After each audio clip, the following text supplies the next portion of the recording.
When we think of impactful Star Wars battles, we tend to think of the big ones. Battles in which thousands of ships and millions of soldiers are thrown into the fray. But sometimes, smaller battles can have an outsized effect on the course of an entire war, as was the case for the battle we'll be discussing today. The Battle of Kaliida Nebula only involved a few vessels and starfighter squadrons, but it had dramatic consequences for the Clone Wars as a whole. It may well have saved the Republic Navy, and in this video, we'll be explaining how.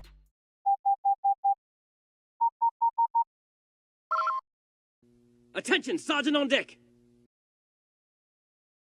Early in the Clone Wars, the CIS Navy had a considerable advantage over the Republic Navy, and as of late 22 BBY, it had developed a trump card. At nearly 5 kilometers in length, the subjugated class dreadnought Malevolence was one of the largest warships ever deployed, and it boasted a superweapon that the Republic Navy had no answer to. A gigantic set of ion pulse cannons that could disable entire fleets in a single pulse. Apart from these fleet-killing doomsday weapons, the Malevolence was covered with hundreds of turbolaser batteries and had hangars packed with vulture droids and battle droids, allowing the vessel to practically stage planetary invasions single-handedly. The Malevolence was the flagship of the CIS Navy, and it lived up to both its own name and the name of its class. Under the command of General Grievous, the Malevolence went on a rampage across the southern theater of the galaxy. At first, the nature of the Malevolence was unknown to Republic Strategic Command. It had left no survivors at Fu and the other sites of its first battles. Only debris fields that had once been entire Republic fleets. At Abrogado, however, Plo Koon and a handful of clones survived the destruction of their fleet to report the Malevolence's capabilities to the Republic, and the Separatists' mystery weapon was a mystery no longer. But the truth about the Malevolence was nearly as terrifying as the mystery of it had been. And without having to worry about discovery, Grievous began using the ship against higher profile targets. At Vanek Iktor Von Dark and Rendelia, the Malevolence destroyed Republic fleet after Republic fleet, and there was nothing that could be done to stop it. If Grievous continued at this pace, he could wipe out the entire Republic Navy in a matter of months. The Malevolence had to be destroyed if the Republic stood a chance, but this was easier said than done.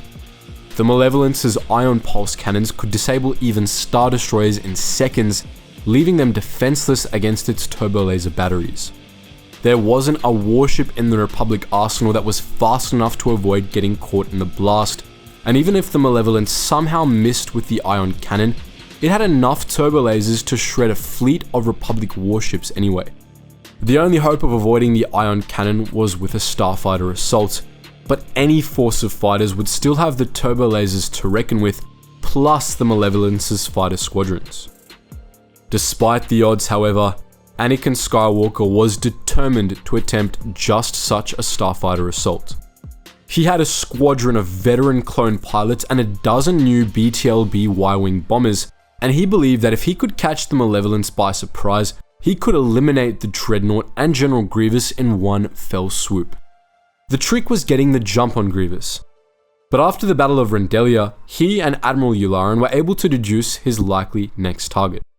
At Rendelia, Grievous had targeted a fleet of medical transports, and Rendelia was close to the Kaliida Shoals Medical Center, one of the 20 Haven-class medical stations servicing the Grand Army of the Republic. Kaliida Shoals was one of the Republic's most active medical stations, treating over 60,000 wounded clones, and if it was destroyed, an entire sector army would be left without sufficient medical support. Such a strike would be devastating for Republic forces, and Skywalker and Yularen figured that this would be what Grievous attempted next. They were correct. After mopping up at Rendelia, the Malevolence headed over to the Kaliida Shoals system. To get there, however, it had to navigate around the Kaliida Nebula. Skywalker, on the other hand, planned to lead a strike force straight through the nebula to get Kaliida Shoals first. Skywalker's attack force was tiny, consisting of just 12 Y-wings manned by himself, his Padawan Ahsoka, and the men of the Shadow Squadron, plus Plo Koon, who tagged along in his Delta 7B starfighter. The plan was that they would disable the Malevolence, allowing a fleet of Star Destroyers to come in and finish it off. To beat Grievous to Kaliida Shoals, Skywalker's team used an old smuggler's route called the Balmoral Run, an odd name seeing as Kaliida Shoals was on the edge of the Mid-Rim and Balmoral was located half a galaxy away in the colonies. This ended up being a questionable choice of routes, however, as the route passed through the nesting grounds of a colony of Nebrae mantas, which damaged 2 of the Y-Wings as they passed through. Despite these complications, Shadow Squadron made it to Kaliida Shoals before Grievous did.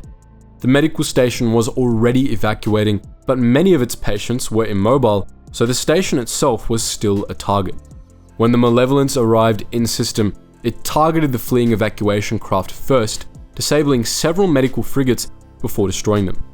As soon as the Malevolence appeared, Shadow Squadron made their move, and Grievous sent out squadrons of Vulture droids to destroy them while the ion cannon prepared for another shot.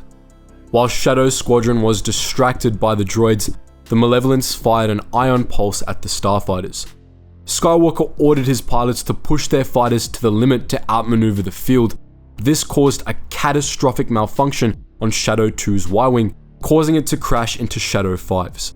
Both craft were destroyed and their pilots were lost, while Shadow 6, Shadow 7 and Shadow 10 were caught in the ion pulse. With Shadow Squadron at half strength, Grievous prepared to fire on the medical center. Skywalker refused to give up, however, and led his remaining pilots in an attack run toward the Malevolence's bridge. This led right through the thick of the warship's turbo laser batteries, however, making such an attack suicidal at best. Shadow Squadron lost one more Y-Wing before, at the urging of his Padawan, Skywalker switched targets. What was left of Shadow Squadron diverted course and instead attacked the portside ion cannon, pummeling it with proton torpedoes as it charged up to fire on the next station.